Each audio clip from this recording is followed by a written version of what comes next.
టాలీవుడ్ యువ నటుడు మాస్టర్ భరత్ ఇంట తీవ్ర విషాదం నెలకొంది. భరత్ తల్లి కమలాసిని హఠాన్మరణం చెందారు. ఆదివారం రాత్రి చెన్నైలోని ఆమె గుండెపోటుతో కన్నుమూశారు.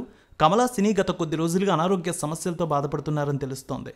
తల్లి అకాల మరణంతో భరత్ తీవ్ర దిగ్భ్రాంతికి గురయ్యారు. భరత్కు మాతృవియోగం విషయం తెలుసుకున్న పలువురు సినీ ప్రముఖులు ఆయనకు ఫోన్ చేసి ధైర్యం చెప్తున్నారు. బంధువులు, కుటుంబ సభ్యులతో పాటు పలువురు సినీ ప్రముఖులు చెన్నైలోని భరత్ ఇంటికి వెళ్లి కమలాసిని భౌతికాయాన్ని సందర్శించారు. ఆమె ఆత్మకు శాంతి చేకూరాలని ప్రార్థించారు. బాలనటుడిగా మంచి గుర్తింపు తెచ్చుకున్నారు భరత్. సుమారు 80కు పైగా సినిమాలో నటించారు. Ready, Venky, Dhee King, Dookudu, Mister Perfect, Pedababu, Anandamanandamaye, Gudumba Shankar, Happy, Pokiri, Andala Ramudu, Dubai scene ఇలా ఎన్నో సూపర్ హిట్ సినిమాల్లో తనదైన కామెడీతో తెలుగు ప్రేక్షకులను కడుపుబ్బా నవ్వించారు. అయితే మధ్యలో చదువు కారణంగా కొంతకాలం సినిమాలకు దూరమయ్యారు భరత్. ఆ తర్వాత అల్లు శిరీష్ నటించిన ఏబిసిడి సినిమాలో సెకండ్ హీరోగా ఆకట్టుకున్నాడు. ఈ సినిమా తర్వాత ఇద్దరి లోకం ఒకటే, ఆచారి అమెరికా యాత్ర, విశ్వం ఈ సినిమాల్లో కీలక రోల్స్ చేశారు. నటుడు మాస్టర్ భరత్ టాలీవుడ్ ఇండస్ట్రీలో చైల్డ్ ఆర్టిస్ట్గా పరిచయం అయ్యారు.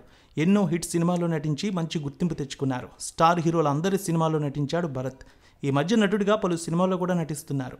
మాస్టర్ భరత్ తల్లి సడన్ డెత్తో ఆ ఇంట్లో విషాద ఛాయలు అలుముకున్నాయి. మాస్టర్ భరత్ తల్లి మరణంతో ఆ ఇంట్లో విషాద ఛాయలు అలుముకున్నాయి. ఆమె మరణం భరత్కు తీరని లోటు.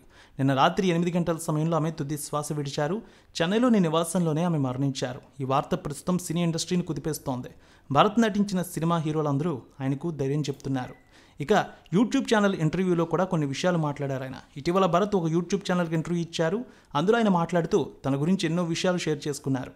నాకు ఊహ తెలిసినప్పటి నుంచి సినిమాల్లో నటిస్తూనే ఉన్నాను.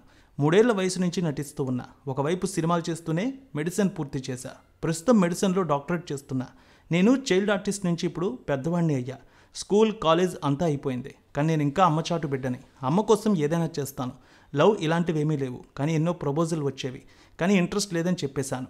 అలాగే తనకు ఒక కన్ను కనిపించదనే విషయాన్ని కూడా చెప్పాడు. ఇంటర్వ్యూలో కూడా తన తల్లి గురించి ఎంతో గొప్పగా చెప్పారు ఆయన. ఆయన అభిమానులు కూడా సోషల్ మీడియా వేదికగా ఆమెకు నివాళి అర్పిస్తూ ఉన్నారు.